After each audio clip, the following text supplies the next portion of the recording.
안녕하세요. 첫눈으로 너무도 소중한 것을 되찾은 40대 남자입니다. 여러분께선 운명을 믿으시나요? 이렇게 말하니까 꼭 도를 아십니까? 처럼 들리지만 저는 그 운명이라는 걸 직접 경험해 봤답니다. 운명인지 절 가엾게 여긴 하늘이 내려준 마지막 관용인지 모르겠지만 아무튼 전 그때 일로 완전히 다른 삶을 살게 되었어요. 제 스스로에겐 기적과도 같았던 그때 이야기를 지금부터 여러분께 들려드리겠습니다. 부디 편안하게 들어주셨으면 좋겠어요. 저는 꽤 여유로운 집의 외아들이에요.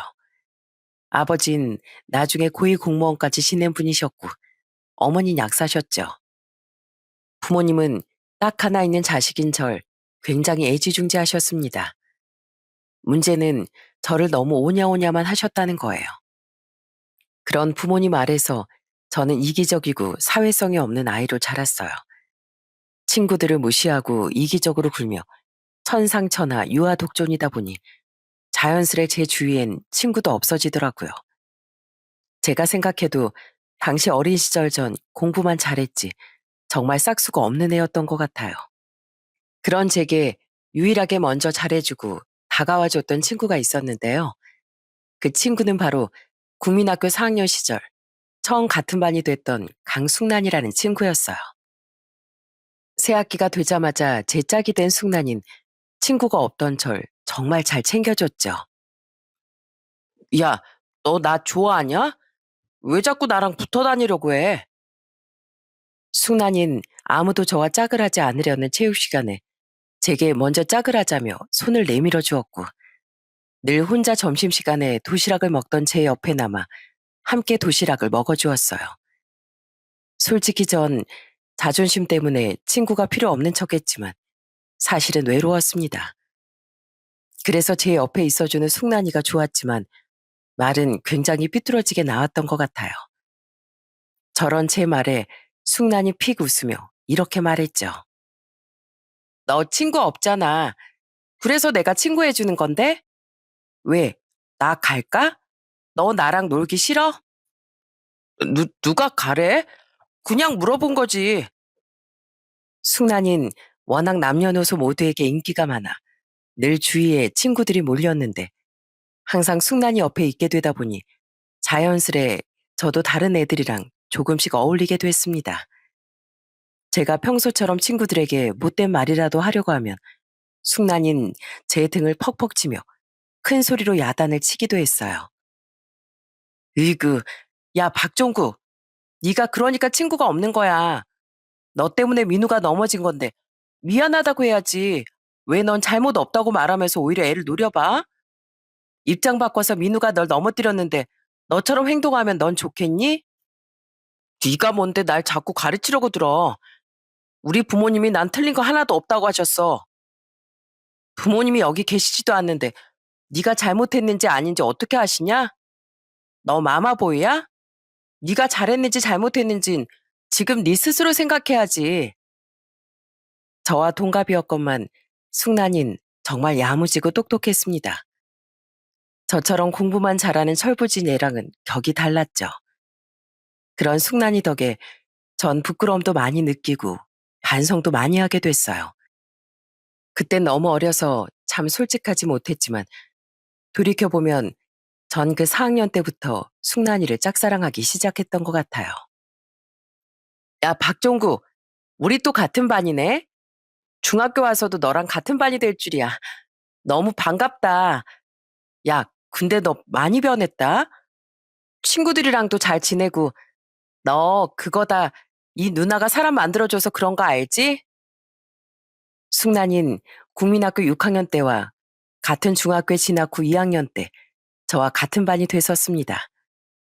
그때 저는 많이 활달해지고 재수없는 성격도 고쳐 주위에 친구가 꽤 많아졌어요.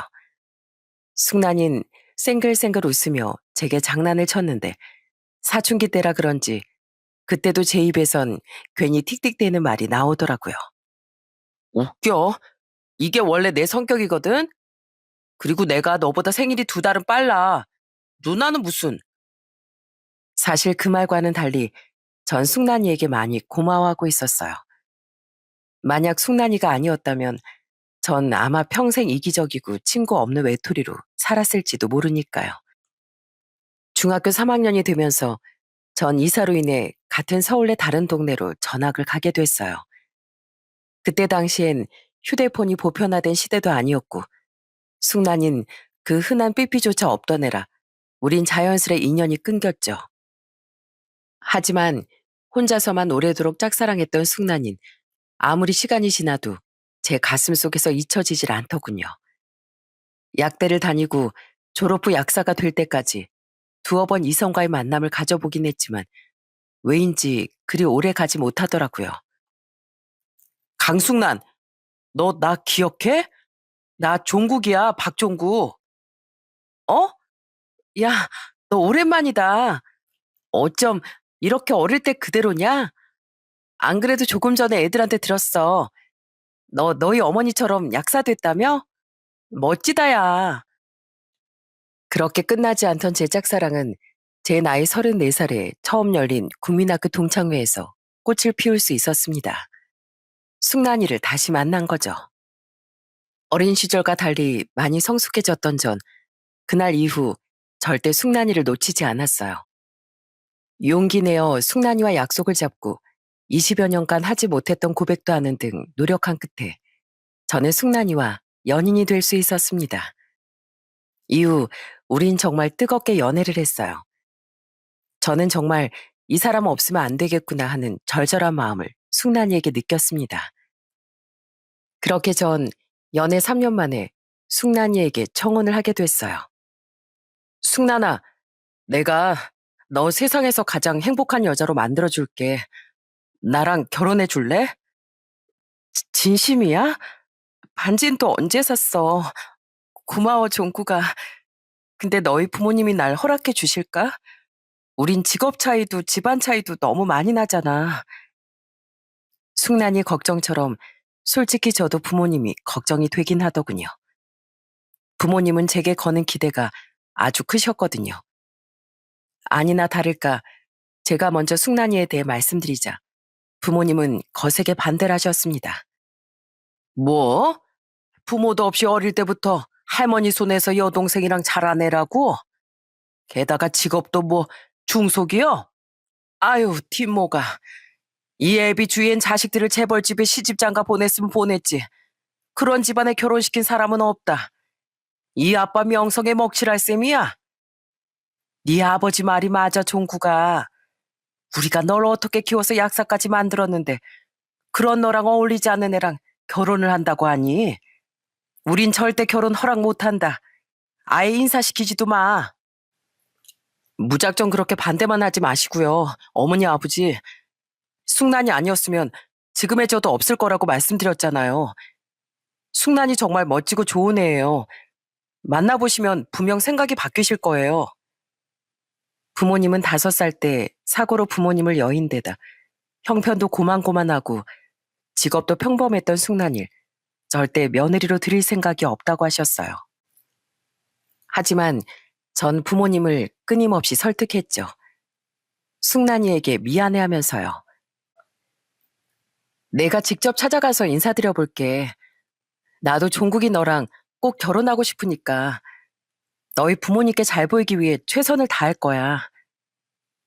숙란이가 상처받을까봐 전 부모님의 허락을 얻어낸 뒤에 숙란이를 인사시키려고 했습니다. 하지만 당찬 숙란인 직접 자신이 저희 부모님께 인사를 드리고 설득을 시켜보겠다고 말했어요. 그런데 결국 부모님은 숙란이를 처음 보시기도 전에 결혼을 허락해 주시고 말았죠. 에휴, 뱃속에 우리 집안 핏줄이 생겼다니 어쩌겠니. 솔직히 우린 지금도 네가 마음에 안 든다. 근데 우리 종국이가 너 아니면 절대 안 된다고 하는 데다 아이까지 생겼다고 하니 이 결혼 허락하는 거야. 감사합니다. 저 두 분께 정말 잘하는 며느리가 될게요. 믿어주세요. 왜냐하면 바로 얼마 뒤 우린 우리에게 축복받은 생명이 찾아왔음을 알게 됐거든요. 숙란이의 뱃속에 아이가 생겼던 거죠. 절대 아이를 잃을 수는 없다고 못 박은 제 말에 부모님은 결국 결혼을 허락하고 숙난이의 인사도 받아주신 거예요. 그렇게 우린 드디어 결혼을 했습니다. 그리고 아내는 저희 집에 잘하려고 정말 많은 노력을 했어요. 안부 전화도 자주 드리고 저와 함께 자주 찾아가기도 하면서요. 하지만 부모님의 태도는 썩 따뜻하지 않으셨죠. 어머님, 아버님, 제가 집에서 갈비찜 좀 해왔는데요. 솜씨는 부족해도 열심히 만들었으니까 맛있게 드셔주세요. 재료는 좋은 거 샀니? 우린 비싸고 신선한 고기 아니면 안 먹는데. 아무튼 잘 먹으마. 맛이 없어도 잘 먹어보려고 노력은 하겠다는 소리야. 어머니, 애써 음식 만들어 온 사람한테 왜 말을 그렇게 하세요? 저는 아내를 대하는 부모님의 태도가 불편했지만 아낸 괜찮다며 제게 웃어 보이곤 했습니다. 부모님도 시간이 필요하실 거라면서요. 전 그런 아내에게 미안해서도 있지만 아내를 사랑하는 마음에 처가 식구들에게 정말 잘하려고 노력했어요. 결혼 후부터가 아니고 연애 시절에도 저는 종종 아내 집에 찾아가 처제와 아내를 키워주신 할머님께 선물도 드리고 잘해드리곤 했죠.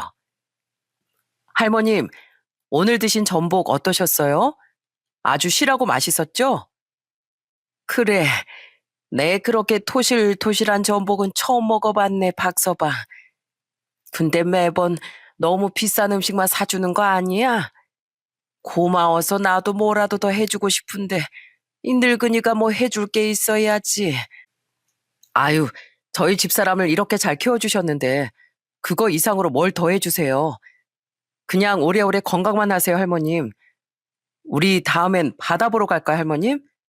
저번엔 남해로 갔으니까 이번엔 동해로 가요. 이 손주 사이가 아주 편안히 모시겠습니다. 처제, 자, 타. 어머, 형부, 우리 회사까진 어쩐 일이세요? 그제 처제 언니랑 말다툼했다며? 처제 성격에 그런 걸 주변에 하소연하고 다닐 사람도 아니고 혼자 속상해하고 있을 것 같아서 위로해주려고 왔지. 처제 언니 뒷담화도 같이 해주고 우리 오늘은 우리 집사람 빼고 둘이서만 맛있는 거 잔뜩 먹고 들어가자. 언니 뒷담화요? 좋죠. 역시 우리 형부가 최고라니까. 저도 알아요. 언니가 저 걱정해서 이런저런 잔소리하는 거라는 거. 근데 언닌 가끔 잔소리가 너무 과해서 문제예요. 고작 우리 3살 차인데 언닌 제가 아직도 어린애인 줄 안다니까요. 참 인간적이고 따뜻한 처가 식구들이 전 진심으로 좋았습니다. 그랬기에 연애 시절부터 더 자주 찾아가 처가 식구들과 시간을 보내길 좋아했던 거죠. 뿐만 아니라 저는 특히 날이 갈수록 연로해지시는 할머님의 건강도 열심히 챙겼어요. 약사로서 노인에게 좋은 영양제를 추려 사다 드렸고 비싼 종합 건강검진도 시켜드리면서 말입니다. 여보, 짜잔. 당신 며칠 전부터 먹고 싶어 했던 파스타야. 맛있겠지? 쉬는 날인데 늦잠 좀 자지. 언제 일어나서 이런 걸 준비했어. 에이, 사랑하는 당신이랑 우리 아이를 행복하게 해주기 위해서라면 잠 같은 건 1년 안 자도 돼. 또 오버한다. 어디 그럼 맛 좀 볼까? 어, 너무 맛있어, 여보. 정말? 아, 다행이다. 앞으로 먹고 싶은 거 있으면 다 말만 해. 내가 평생 만들어줄 테니까. 누구보다 소중한 존재인 아내에게 제가 잘했던 건 말할 것도 없었습니다. 이렇게 행복한 결혼 생활을 하며 이젠 부모님만 제 아내에게 차츰 마음을 열어주시면 모든 게 완벽할 거라고 생각했어요. 하지만 우리의 결혼 생활은 결코 순탄하게 흘러가지 않더군요. 미안해, 여보. 우리 아이 내가 끝까지 지켜주지 못했어. 아내는 임신 6개월 만에 유산으로 아이를 잃고 말았습니다. 그렇게 아이를 떠나보낸 후 아내는 정말 많이 힘들어했어요. 저는 그런 아내의 몸과 마음을 회복시키기 위해 아내를 살뜰히 보살폈죠. 하지만 날이 갈수록 아내는 힘들고 우울해하더군요. 시간이 흐른 어느 날 전 아내를 자꾸 그렇게 만든 원인을 알게 됐어요. 여보, 사실 나 어머님, 아버님 때문에 너무 힘들어. 가뜩이나 우리 아이 잃은 것도 너무 슬프고 속상한데 두 분 때문에 정말 미칠 것 같아. 뭐? 그게 무슨 소리야?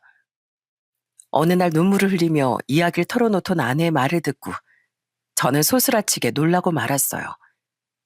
그동안 아내를 힘들게 만든 사람은 바로 저희 부모님이더라고요.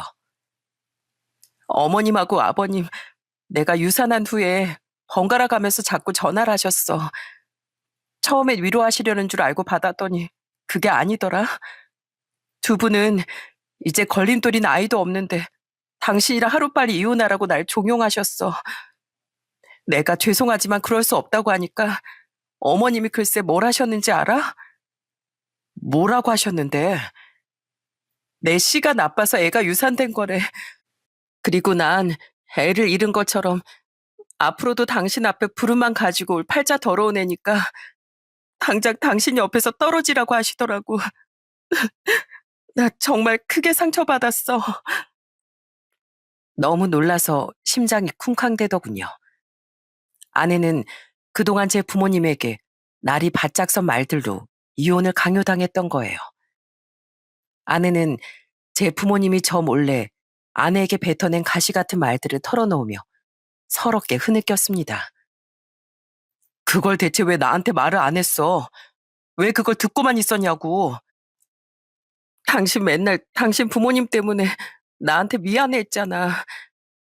당신도 우리 아이 잃어서 속상할 텐데 나 챙겨준다고 힘든 티도 못 냈던 거 다 알고 있어. 그런 당신에게 어머님 아버님으로 인한 속상함까지 얹어주고 싶지 않아서 그냥 혼자 참았던 거야. 그럼 전화라도 받지 말지 그랬어. 솔직히 나 바보 같다고 해도 좋은데 어머님 아버님이 무서워. 내가 태어나서 만나본 사람 중에 가장 드세고 기가 센 분들이란 말이야. 전화 안 받으면 문자를 계속 보내시는데 그게 더 스트레스 받고 무서워서 그냥 전화를 받았었어. 근데 이젠 더 이상 혼자 삭힐 수가 없을 정도로 힘들어서 이렇게 당신한테 털어놓는 거야. 여보, 당신도 혹시 이제 나랑 이혼하고 싶어? 그걸 말이라고 해? 내가 어떻게 당신 없이 살 수 있겠어? 걱정하지 마, 여보. 내가 꼭 지켜줄 테니까. 그동안 우리 부모님 때문에 많이 힘들었지? 내가 미안해. 지켜주지 못해서. 저는 아내에게 울며 사과한 후 곧장 부모님을 찾아갔습니다. 그리고 난생 처음 부모님께 소리를 바락바락 지르며 화를 냈어요. 괜히 아내에게 피해가 갈까봐 거짓말로 아내를 감싸기도 하면서요. 어떻게 제 아내한테 그런 무서운 말들 하실 수가 있어요? 두 분도 자식 있는 부모인데 어떻게 아이 잃은 사람한테 씨가 나빴다느니 팔자가 사납다느니 하는 말을 하면서 이혼을 강요하냐고요? 너 나랑 네 엄마한테 지금 소리 지르는 거냐? 코 기집애가 그걸 또 너한테 일렀어? 아주 애를 잃은 것도 모자라 부모 자식 사이까지 갈라놓으려 하는 불려우로구나. 제가 집사람 휴대폰 자동 통화 녹음 목록 훔쳐보고 알게 된 거예요. 그리고 잘못은 애초에 어머니 아버지가 하셨으면서 왜 저희 집사람을 욕하세요? 전 집사람이랑 절대 못 헤어지니까 제발 사람 좀 그만 괴롭히세요. 안 그래도 많이 힘들어하고 있는 사람이라고요. 종국이 너. 아예 언제까지 그 기집애만 감싸면서 속상해하는 네 부모는 안중에도 없어 할 거야? 나랑 네 아빠는 다 널 위해서 이러는 거야. 주위에 집안 좋고 능력도 좋은 여자들이 널렸는데 왜 자꾸 별 볼 일 없는 그 기집애한테만 목을 매? 이제 애도 없으니까 정신 차리고 이제라도 이혼하고 좋은 혼처 찾자. 어? 사람을 왜 그렇게 조건으로만 보고 판단하세요? 그동안 집사람이 두 분께 잘하려고 얼마나 많이 노력했어요. 그 모습을 볼 때마다 제가 집사람한테 얼마나 미안했는지 아세요? 분명 말씀드리는데 전 집사람하고 이혼할 생각 절대 없어요. 아시겠어요? 저는 원망스러운 마음을 담아 있는 힘껏 소리친 후 집으로 돌아왔습니다. 이후 전 아내가 상처받을까봐 부모님 집에 가지도 않았어요. 부모님의 전화를 절대 받지 말고 문자가 와도 보지 말라며 아내에게 신신당부하기도 했죠. 제가 지켜줄 테니 저희 부모님을 무서워할 필요는 절대 없다면서요. 그렇게 한동안 잠잠한 것 같더니 어느 날은 아내가 펑펑 울며 제게 이러는 겁니다. 당신 부모님 정말 너무한 거 아니야? 당신 부모님 얼마 전에 나 찾아와서 1억 줄 테니까 당신 옆에서 제발 떨어지라고 하시더라. 나 같은 사람한테 이 돈이면 가분하지 않냐면서 말이야. 너무 모멸스러웠는데 이걸 말하면 내가 진짜 당신하고 당신 부모님 사이를 완전히 갈라놓는 것 같아서 말을 못했었거든. 당신이 나 때문에 어머님 아버님이랑 멀어진 것 같아서 나 너무 죄책감 느꼈었단 말이야. 두 분이 그랬어. 난 화목했던 가족 사이를 갈라놓은 불행의 불씨라고. 절대 아니야, 여보. 왜 잘못은 두 분이 하고 있는데 죄책감은 당신이 가지는 거야. 기다려. 내가 당장 달려가서. 그게 끝이 아니야. 내가 돈을 안 받으니까 어머님 아버님이 이젠 할머니까지 찾아가셨었대. 나랑 당신이랑 좀 헤어지게 만들어 달라고 나한테처럼 1억을 준다고 하셨대. 물론 할머니 그 돈을 받진 않고 놀라서 나한테 전화하신 거야. 어떻게 우리 할머니한테까지 그런 모욕을 주실 수가 있어? 나 정말 할머니께 너무 죄송하고 괴로워. 큰 충격을 받았습니다. 부모님은 아내뿐 아니라 할머님까지 이번엔 돈으로 회유를 하려고 했던 거예요. 저는 당장 처가로 달려가 할머님 앞에 무릎을 꿇었습니다. 그리고 진심으로 사죄를 했어요. 그런 제게 할머님은 한숨을 쉬며 이렇게 말하셨죠. 에휴, 우리 숙난이가 자네 집에서 환영받지 못했다는 건 대충 알고 있었다만 이 정도일 줄은 몰랐네. 자네가 무슨 잘못이 있겠냐마는 손녀들을 애지중지 키운 할미 입장에서 정말 개탄할 일이야. 자네 부모는 내가 소금을 뿌려가며 쫓아냈네. 너무 서운해하지 말게. 그리고 자네랑 숙난이가 서로 얼마나 애틋해하는지 아니까 헤어지라고는 말 못하겠지만 우리 숙난이 좀 제발 잘 지켜주게. 그날 할머님께 눈물로 용서를 빈 뒤 저는 다시금 부모님을 찾아가 집을 뒤집어 엎어버렸습니다. 두 분 돈이 그렇게 많으세요? 그래서 사람을 이번엔 돈으로 회유하려고 하신 거예요?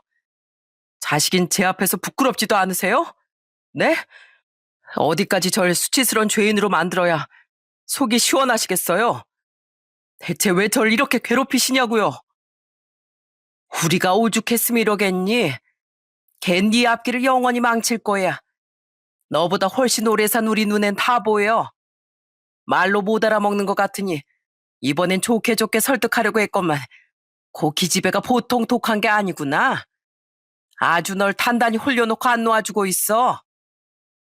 심지어 부모님은 이후 아내의 직장 앞을 찾아가 괴롭히기까지 하셨습니다. 인생 더 고달파지기 싫으면 빨리 이혼하라면서요. 아내에게 그 이야기를 듣고 기겁한 전 한동안 약국문까지 닫고 아내 회사 앞을 지키고 있었어요. 그 결과 이혼을 종용하기 위해 퇴근 시간에 맞춰 아내를 찾아갔던 부모님을 몇 번이나 먼저 발견하고 막아낼 수 있었죠. 전 그렇게 아내를 지키기 위해 최선을 다했습니다. 하지만 아내 끊임없이 지쳐갔던 모양이었어요. 결국 결혼한 지 1년 반쯤 됐던 어느 날 아내는 제게 이혼하자고 하더라고요. 나 너무 힘들어. 이건 살아도 사는 게 아니야. 미안한데 여보, 우리 그만 이혼하자. 내가 행복해질 수 있는 방법은 이 집안을 벗어나는 일밖에 없는 것 같아. 나 때문에 우리 할머니도 너무 속상해 하시잖아. 여보, 내가 더 잘할게. 어? 내가 더 열심히 당신 지켜줄게. 할머님께도 더 사죄드리고 잘하려고 노력할게. 아니, 그냥 나 아예 부모님하고 인연을 끊을게. 그 다음에 우리 부모님이 모르는 곳으로 아예 이사 가서 살자. 어? 그러니까 제발 이혼하자는 말은 하지 마. 내가 당신 없이 어떻게 살아? 아니, 부모 없는 서름을 잘 아는 내가 어떻게 부모 자식의 연을 끊으라고 말할 수 있겠어? 지금까지만 해도 난 충분히 당신하고 당신 부모님 사이를 갈라놨어. 난 그렇게 집안을 망친 여자라고 당신 부모님한테 더는 욕먹고 싶지도 않고, 이젠 제발 평범하고 평온하게 좀 살고 싶어. 여보, 나 요새 사실 정신과에도 다녀. 너무 우울하고 힘들어서. 제발 나 좀 살려줘. 나 좀 제발 놓아줘. 저는 엉엉 울고 매달리며 그런 아내를 붙잡았습니다. 하지만 제가 부모님과 인연을 끊겠다고까지 해도 아내의 마음은 이미 확고하더라고요. 저는 결국 아내를 놓아줄 수밖에 없었어요. 힘들어서 정신과까지 다니게 된 아내의 망가진 마음과 스트레스 때문에 말라도 너무 말라버린 아내의 몸을 보니 더는 욕심을 부릴 수가 없겠더라고요. 아내가 더욱 불행해지지 않게 하기 위해 전 아내를 놓아줘야만 했습니다. 저는 아내를 눈물로 보냈고 할머니과 처제와도 눈물의 작별을 해야 했죠. 아이고, 잘했다 우리 아들. 그래, 아직 늦지 않았어. 이 엄마가 주위에 좋은 새 혼처 있나 얼른 알아보마. 우리 아들이 이제야 올바른 길로 가게 됐구나. 우리 오랜만에 셋이 술이나 한잔할까? 오늘 위스키가 아주 달겠구나. 아내와 제가 갈라서자 부모님은 경사가 난 듯 좋아하시더군요. 하지만 전 그런 부모님을 싸늘한 눈으로 보며 절연을 통보했어요. 제가 이혼하면서 포기한 가족은 아내뿐만이 아니에요. 전 이제 두 분도 안 보고 살 겁니다. 그러니까 앞으로 두 번 다신 이 아들 찾지 마세요. 뭐? 총구가 그게 무슨 소리야? 너 아직도 이 엄마랑 아빠 마음을 모르겠어? 우린 다 널 위해서 그런 거야. 우리가 얼마나 널 힘들게 낳고 키웠는데 수준이 안 맞아도 적당히 안 맞는 집안애였어야지 걔가. 사람 수준을 돈과 직업으로만 판단하는 두 분 잣대가 결국 저랑 집사람을 망가뜨린 거예요. 두 분이 절 사랑으로 키우셨다는 건 알지만 제 아내 또한 할머님의 누구보다 소중한 보물인 사람이에요. 남의 자식을 함부로 무시하고 괴롭힌 죄, 두 분의 자식인 절 잃는 걸로 돌려받는다고 생각하세요. 그리고 자꾸만 제 아내에게 불행의 불씨라고 하셨는데 저와 두 분 사이를 갈라놓은 건 두 분 자신이세요. 그동안 키워주셔서 감사했습니다. 안녕히 계세요. 예, 총구가. 저는 저를 붙잡는 부모님을 뒤로하고 부모님 집을 나왔습니다. 이후 전 부모님이 찾아오시지 못하도록 아예 이사를 했어요. 그리곤 매일같이 술을 달고 살았죠. 퇴근하면 약국 주변의 술집을 찾아가 새벽까지 술을 퍼먹거나 아니면 집에서 술을 마시며 아내와의 사진을 들여다보다 울다 지쳐 잠들곤 했어요. 여보, 이때 우리 참 행복했었는데 어쩌다 우리가 이렇게 됐을까? 왜 내 전화를 안 받는 거야? 당신은 나 없이 지낼 만한 거야? 보고 싶어, 여보. 술을 잘 하지 않던 전엔 미처 몰랐는데 사람이 너무 괴로우니 술을 찾게 되더군요. 어떻게든 잠에 들기 위해서요. 그래서는 안 되지만 저는 숨이 턱턱 막히는 괴로움에 아내에게 전화를 해보기도 했습니다. 하지만 아내는 저와의 연락을 아주 냉정하게 딱 끊어버렸어요. 결국 제가 할 수 있었던 건 죄송하게도 할머니께 전화해 하소연을 하는 일뿐이었죠. 전 그렇게 딱 한 번 할머니께 전화를 드려서 진상을 피웠는데 그때 할머님은 그런절 조용히 달래주셨습니다. 할머님, 잘 지내세요? 혹시 숙난이는 어떻게 지내요? 밥은 잘 먹나요? 좀 웃기도 하나요? 숙난이가 제 전화를 안 받아요, 할머님. 제가 숙난이한테 전화할 자격 없다는 건 아는데요. 저 정말 숨을 못 쉬겠어요. 그냥 다 잊고 잘 살게 박서봐. 숙난이도 잘 지내고 있으니까 자네도 이젠 자네 인생 살아. 아쉽고 슬프지만 어쩌겠나. 결국 이렇게 인연이 아니었던 것을. 술 마신 것 같은데 술도 적당히 마시고 못 망가져. 그렇게 폐인처럼 살며 저는 살도 10kg가량이나 빠져버렸어요. 밥도 안 먹고 잠도 잘 못 자며 술만 달고 살았으니까요. 그렇게 이혼 후 3개월쯤 지났던 어느 날이었습니다. 그날 전 일이 끝난 후 물레역으로 가기 위해 버스를 타고 이동하고 있었어요. 맨날 혼자서 무슨 청승이냐며 친구 녀석이 절 불러냈거든요. 같이 술을 마시자면서요. 모든 의욕이 없을 때라 친구의 제안이 귀찮았지만 그래도 고마운 마음에 억지로 몸을 버스에 실었던 거죠. 술을 마시러 가는 길이니 차는 두고서요. 그런데 그건 신이 절 불쌍히 여겨 내려준 마지막 기회이자 선물이었더군요. 어? 어? 창가에 앉아 무심히 창밖을 보고 있던 전 눈앞의 광경에 눈이 점점 휘둥그레졌습니다. 당시 버스가 정차해 있던 곳은 목적지보다 몇 정거장 앞이었던 한 버스 정류장이었어요. 그런데 그 정류장 의자에 낯이 굉장히 익은 사람이 웅크리고 앉아 있더라고요. 서서히 눈에 초점이 들어온 전 그 사람이 바로 3개월 전 이혼한 제 아내라는 걸 깨달았습니다. 아무리 연락을 해도 제 연락을 받지 않던 바로 그 아내 말입니다. 그 순간 버스가 문을 닫고 막 출발을 하려고 하더군요. 그리움이 뻥 터져버린 전 황급히 자리에서 일어나 기사님께 소리쳤어요. 기사님, 잠시만요. 저 내릴게요. 차 좀 세워주세요. 그렇게 급하게 세워진 버스에서 내린 뒤 전 천천히 아내 옆으로 다가갔습니다. 떨리는 목소리로 아내를 부르면서요. 여보, 왜 여기 있어? 여긴 어쩐 일이야? 어? 당신이 왜 여기? 난 그냥 외근 끝나고 퇴근하려고. 난 어디 가는 길에 당신을 보고 버스에서 내렸어. 근데 여보, 어디 아파? 왜 이렇게 안색이 안 좋아? 세상에 이 땀 좀 봐. 안 되겠다. 병원 가자. 얼른. 그런데 아내의 상태가 어딘가 굉장히 나빠 보이더군요. 아내는 힘이 하나도 없었고 안색도 파리했어요.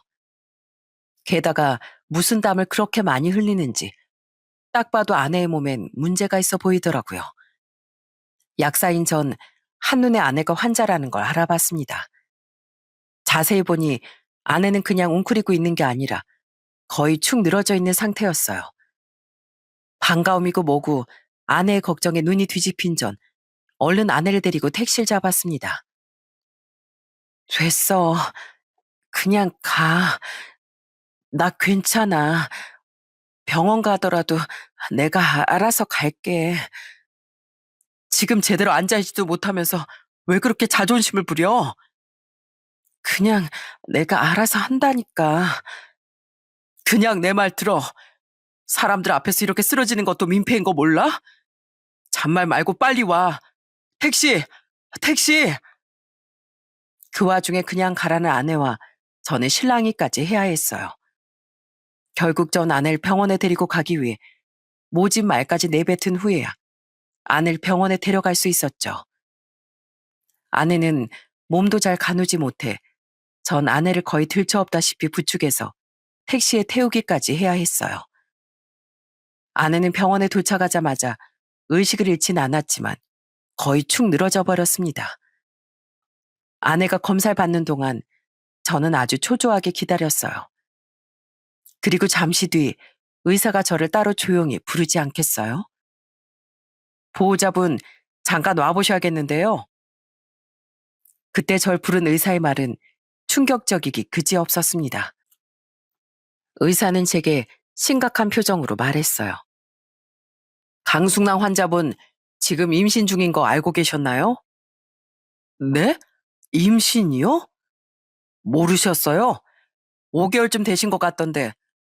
하긴 워낙 마르셨고 배도 작은 데다 옷도 펑퍼짐한 걸 입으셨으니 모르셨을 수도 있겠네요. 지금 환자분은 임신으로 인한 저혈압이 온 데다 몸이 많이 약해진 상태예요. 임산부 치고 너무 마르셨으니 평소에 신경 좀 써주셔야 할 것 같아요. 그리고 더 큰 문제는 이건데, 더 큰 문제가 있다고요? 저와 이혼한 지 3개월밖에 안 된 아내가 임신 5개월이라니 이게 무슨 일인가 싶어 머리가 하얘지더군요. 하지만 더욱 저를 경악해 했던 건 이어진 의사의 충격적인 통보였어요. 갑상선 암이요? 네, 다행히 상태가 심각한 건 아니라 자세한 건 다시 검사하고 진료를 해봐야겠지만 아마 출산을 한 후에 수술을 받으셔도 될 겁니다. 임신한 분들에게 이런 갑상선 암이 꽤 발견되는데 비슷한 경우에 많이들 그렇게 하시거든요. 예후도 굉장히 좋고 진행 속도도 빠르지 않은 암이어서요. 아내 임신과 암이라는 충격적인 소식을 들은 전 힘없이 누워있던 아내의 침대로 다가갔습니다. 조금 기운을 차린 아내는 상체를 일으켜 앉아있더군요. 저는 그런 아내의 손을 잡고 눈물을 흘리며 말했어요. 여보, 당신 임신했었어? 대체 언제 알게 된 거야? 어? 그래서 자꾸 나한테 가라고 한 거구나. 내가 알게 될까봐. 그리고 당신 갑상선 암이래. 이것도 알고 있었어? 아, 암? 임신 사실 숨긴 건 미안해. 근데 내가 암이라니. 난 그냥 요새 몸이 좀 피곤하고 안 좋은 줄만 알았는데 내가 암이라고? 그래, 이 미련한 여자야. 임신한 사람이 몸은 왜 이렇게 말랐어? 이렇게 잘 안 챙겨 먹고 다니니까 그런 무서운 병이 걸리는 거잖아. 저는 눈물을 쏟아내며 의사에게 들은 병에 대한 설명을 아내에게 해주었습니다. 다행히 아이를 충분히 지킬 수 있다는 말에 그제 아내는 안심하는 것 같더라고요. 저는 그런 아내에게 눈물을 여전히 펑펑 쏟으며 물었어요. 대체 왜 나한테 임신했다고 말을 안 했어? 언제 알았어? 설마 나랑 이혼하기 전부터 알았던 거야? 맞아. 그래서 나 당신한테 이혼하자고 말한 거야. 뭐? 그게 무슨 소리야? 나 아이를 지키려면 그 집에서 나와야 한다고 생각했어. 알지? 당신 부모님이 날 얼마나 싫어하고 괴롭혔는지. 그런 사람들이 내가 다시 임신했다고 한들 절대 날 곱게 봐줄 것 같지가 않았어. 가뜩이나 나 때문에 당신하고 멀어졌다고 원망하던 분들이었으니까 내가 처음 임신했을 때보다 훨씬 날 못마땅해 했을 게 당연하잖아. 난 이번엔 정말 우리 아이를 지키고 싶었어. 그래서 미안하지만 당신에게서까지 도망쳤던 거야. 당신하고 연락이 닿으면 분명 당신 부모님도 우리 아이의 존재를 알게 될 테니까. 난 당신 연락도 전부 안 받았던 거야. 혹시 당신 부모님이 나랑 당신을 갈라놓으려고 우리 애한테까지 무슨 해코지라도 할까 봐. 난 당신 부모님이 정말 너무 무서웠어. 아는 거의 절규를 하며 제 손을 잡고 엉엉 울었습니다. 그러니까 아내는 아이를 지키기 위해 이혼을 선택했던 거예요. 그 와중에 그 착한 아내는 제게 임신 사실을 숨겨서 미안하다고 사과까지 하더라고요. 저는 제 아이까지 다시 가진 아내를 무조건 제가 지켜줘야겠다고 생각했습니다. 저는 아내의 손을 꼭 붙잡고 애원하기 시작했어요. 여보, 나 당신하고 이혼하자마자 우리 부모님하고 인연 끊었어. 그리고 나 부모님이 모르는 곳으로 이사도 했어. 물론 약국에 옮기지 못했지만 한두 번 찾아오신 걸 냉정하게 외면했으니까 더 이상 거기로 찾아오시진 않더라. 그러니까 여보, 제발 나랑 다시 같이 살자. 이번엔 내가 진짜로 당신하고 우리 아이 지켜줄게. 이젠 당신을 괴롭힐 부모님도 어디에도 없어. 제발 여보, 나 당신 없이 사는 3개월 동안 정말 숨만 붙어있는 채로 살았어. 내 얼굴 좀 봐. 이게 사람 몰골이야? 제발 한 번만 내게 기회를 줘. 제 애원에 아내도 눈물을 멈추지 못하더군요. 결국 아내는 앙상해진 제 얼굴을 매만지며 절 받아주었죠. 얼굴이 이게 뭐야. 나 같은 건 다 잊고 살지 그랬어. 여보, 사실 나도 너무 힘들었어. 애를 생각해서라도 잘 먹으려고 애를 썼는데 당신이 너무 보고 싶어서 밥도 잘 넘어가질 않더라. 그래서 이렇게 마르고 저혈압에 암이라는 무서운 병까지 찾아왔나 봐. 나도 당신이 너무 그립고 힘들었어. 정말이지? 당신도 내가 보고 싶었던 거지? 여보, 이젠 우리 이 두 손 다시 놓지 말자. 당신도 우리 아이도 내가 반드시 지켜낼 거야. 내가 당신 병도 다 낫게 할 거고 우리 아이도 지켜낼 거라고. 드디어 제게 마음을 열어준 아내에게 저는 연신 고맙다고 말하며 오열했습니다. 아내가 절 받아줬다는 기쁨도 컸지만 그만큼 너무 미안했거든요. 저희 부모님 때문에 혼자 많이 힘들어하다 그런 병까지 걸린 아내에게요. 그리고 잠시 뒤 소식을 듣고 할머님과 처제가 병원으로 달려왔더군요. 그때 아내는 입원을 위해 병실로 옮겨진 상태였죠. 저는 할머님과 처제 앞에 무릎을 꿇고 말했어요. 임신한 숙난일 지금껏 혼자 둔 데다 암까지 걸리게 한 제가 너무 큰 죄인이라는 거 압니다. 할머님, 숙난이 몸이 이렇게 약해지게 된 건 모두 다 제 탓이에요. 하지만 저 절대 같은 실수 반복하지 않을게요. 이런 못난 절 다시 받아준 숙난일 저 목숨 걸고 지켜주면서 살 겁니다. 그러니까 저 다시 한 번만 사위로 받아주시면 안 될까요? 처제, 날 다시 한 번만 형부로 받아주면 안 될까? 에휴, 젊은이들 수뇌보가 하늘을 울렸나 보네 그래. 그러니 그런 우연으로 서로 이렇게 다시 마주친 게지. 그래, 어디 다시 한번 잘 살아보게. 나도 임신한 몸으로 매일 울고 밥도 잘 못 먹던 우리 숙난이 보면서 가슴이 이만저만 찢어지는 게 아니었어. 그래도 이게 운명이겠거니 하고 지켜만 봤던 거야. 그리고 만약 오늘 자네를 만나서 병원에 오지 않았더라면 우리 숙난인 암에 걸린 사실도 아주 늦게 알았을 거 아닌가. 자넨 우리 숙난이에게 귀인이나 다름없네. 감사하게도 할머님은 못난 손주 사이를 따뜻하게 품어주셨습니다. 그 옆에서 아내가 암이라는 사실을 알고 펑펑 울던 처제 또한 이번엔 부디 잘 살라는 고마운 말을 제게 해주더군요. 자격 없는 절 받아준 처가 식구들과 아내에게 너무 고마워. 전 고개를 떨군 채 오래도록 흐느꼈어요. 아내는 3일 정도 안정을 위해 입원을 했고 그 뒤 저는 아내와 다시 재결합했습니다. 아내는 이사 후 혼자 살고 있던 제 집으로 다시 들어와 살기 시작했죠. 출산 후 수술을 진행하기로 한 아내는 임신 기간 동안 암의 경과를 보기 위해 주기적인 검사를 받으러 다니게 되었어요. 저는 그런 아내를 데리고 꾸준히 병원을 다녔고 임산부와 저혈압 그리고 암에 좋은 영양제와 몸에 좋다는 건 다 챙겨주며 아내를 보살폈습니다. 제게 짐이 되기 싫다는 아내를 설득해 일까지 그만두게 하면서요. 당신 몸 상태가 이런데 일은 무슨 일이야. 이럴 때 당신 지켜주려고 내가 돈을 잘 버는 거 아니겠어? 당신이 짐이라니 가당치도 않아.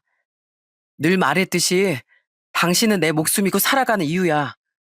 난 그걸 당신하고 헤어져 있는 동안 뼈저리게 깨달았어. 그러니까 진짜로 날 위한다면 일 그만두고 건강부터 생각해. 부탁이야.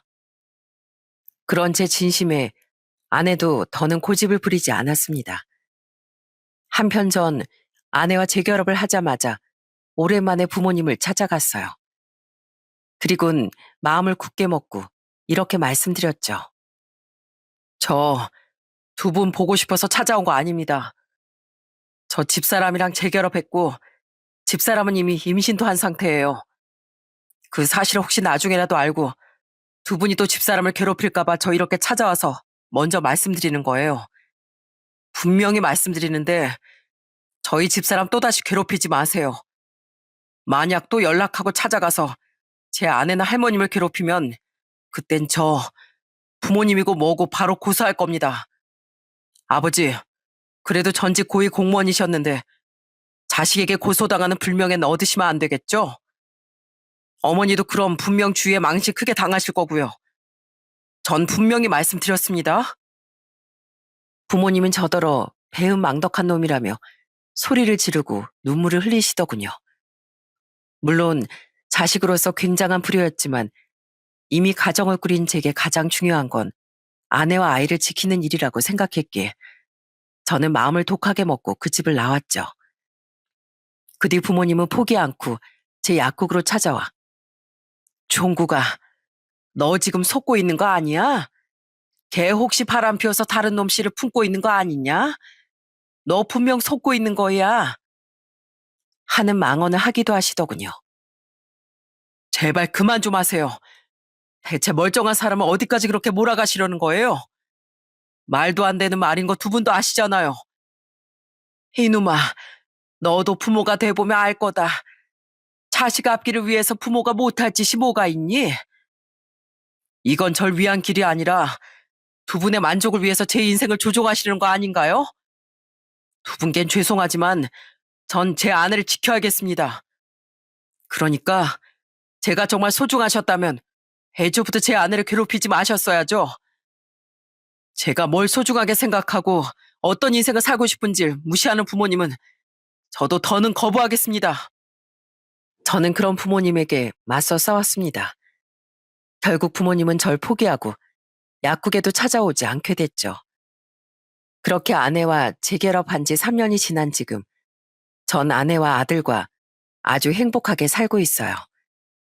언제 10kg나 빠졌던 사람인지 모를 만큼 저는 살도 포동포동하게 올랐답니다.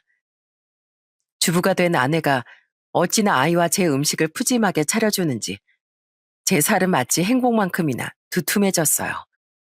여보, 이제 나 그만 좀 먹여. 나 벌써 우리 제외했을 때보다 15kg나 쪘어. 지금 딱 보기 좋아. 잘 먹으면서 운동하면 되지. 우리 아들, 아빠 하나도 안 뚱뚱하지? 멋있지? 아빠 멋있죠. 아빠 최고. 아는 출산 후 수술을 받고 무사히 건강을 회복했습니다. 하지만 완치 판정을 받으려면 멀었기에 아내는 지금도 꾸준히 검진을 받으며 지내고 있어요. 저는 그런 아내의 건강을 위해 남편이자 약사로서 최선을 다해 노력하고 있죠. 아이고, 우리 집엔 오늘도 행복이 넘치는 소리가 들리는구만. 할머님, 노인정 다녀오셨어요? 아직 집에 안 오신 줄 알았으면 제가 모시고 들어올 걸 그랬네요. 아파트 상가에서 집까지 코앞인데 모시러 오긴. 자네도 참 항상 유난일세. 저와 아내는 2년 전부터 더 넓은 집으로 이사한 후 할머님도 함께 모시고 살고 있습니다. 처제가 결혼하며 연세가 많이 드신 할머님을 혼자 두기 너무 걱정됐거든요. 아내를 꼭 닮으셔서 저에게 짐이 되기 싫다고 어찌나 고집을 부리시던지 합가를 위해 설득하느라 얼마나 제가 애를 먹었는지 모릅니다. 다행히 할머님은 여전히 정정하시고 처제 또한 좋은 남자에게 시집간 후 아주 행복하게 잘 살고 있답니다. 한편 얼마 전 전 아주 오랜만에 부모님께 연락을 받았어요. 오랜만에 걸려온 어머니의 전화를 그냥 무시하기 어려워 받아본 전 그만 깜짝 놀라고 말았죠. 종구가 잘 지냈니? 우리 며느리랑 손주도? 네 메신저 프로필 사진 보니까 우리 손주가 널 참 많이 닮았더구나. 종구가 이 엄마랑 네 아버지가 잘못했다. 이젠 정말 며느리도 괴롭히지 않을 테니까 우리랑 다시 만나고 지내면 안 되겠니? 너도 너무 보고 싶고 한 번도 못 알아본 손주도 보고 싶구나. 우리 너무 외롭다. 어머닌 이제 와서 후회한다며 흐느끼시더군요. 저와 사진으로 본 손주가 너무 보고 싶다면서요. 어머닌 집안 대를 이어야 하지 않겠냐며 이젠 손주를 낳은 제 아내도 인정하겠다고 말씀하셨죠. 하지만 저는 그런 어머니께 씁쓸한 마음으로 이렇게 말했어요.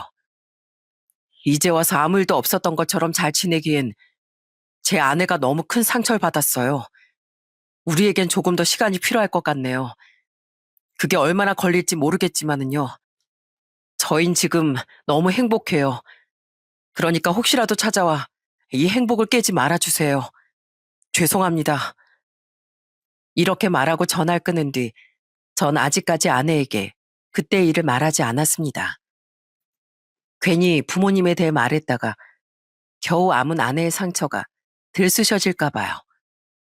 부모님과 우리의 관계가 언제 회복이 될지, 아니, 회복이 될 수 있을지 모르겠지만 저는 우선은 이대로 지금의 행복을 지키며 살아가려고 해요.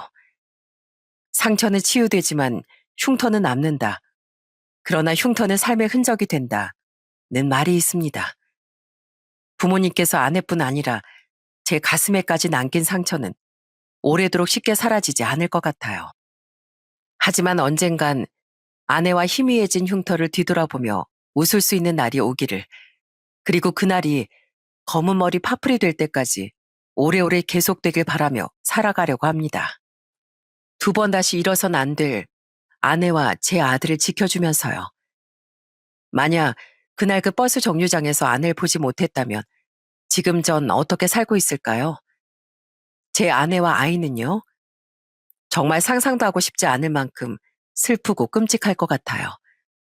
저는 다행히 하늘의 관용으로 인해 아내와 아이를 되찾을 수 있었지만 여러분께선 저처럼 바보같이 사랑하는 사람을 한 번이라도 놓치지 말고 꼭 붙잡고 지키며 살아가셨으면 좋겠습니다. 너무 각박하고 믿을 사람 하나 없는 요즘, 내가 사랑을 줄 수 있는 사람은 그만큼 가치 있고 소중한 존재일 테니까요. 제 이야기는 여기까지입니다. 모두 다가오는 연말 잘 마무리하시고 올해의 마지막 날까지 행복하시길 바랍니다. 사랑하는 사람과 가족들 곁에서요. 제 이야기 끝까지 들어주셔서 정말 감사드립니다.